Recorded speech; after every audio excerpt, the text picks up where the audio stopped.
Adobe Photoshop is a registered trademark of Adobe Systems Incorporated. I am in no way affiliated with Adobe. Hi, I'm Steve Anthony. I'm a photographer and digital retouching artist here in New York City. In this clip, we're going to talk about how to shrink a picture in Photoshop. Now, shrinking a picture. Well, obviously, this picture is too big for my screen. I'm looking at this image in 100% size. So the easiest way to do this is go to your image, fly out, and select image size. And first of all, if you're looking at it on your computer, you want to change the resolution to 72 pixels per inch, and that might do the trick. Now there you go. See, that resized the image to fit on my desktop. Now that's only one way to do it. I'm going to change back to what I had. Now I'm going to show you a different way to do it, also using image size,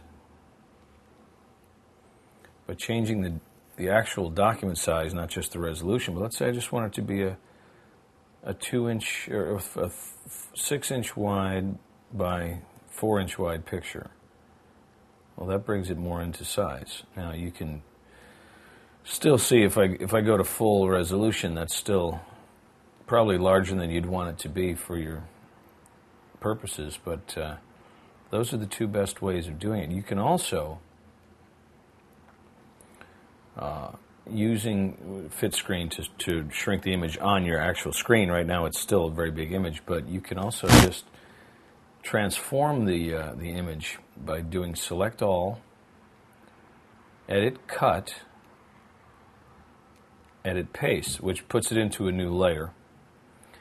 And then you can transform the image by selecting scale, and just visually hold down the shift key, and that keeps it in proportion to itself. And that's another way of shrinking a picture. Hit enter when it's the size that you want, just visually. Then of course you want to see how it looks in full screen, full resolution, and that's basically it. Pretty simple. Try it, see what works best for you. I'm Steve Anthony, and this has been How to Shrink a Picture in Photoshop.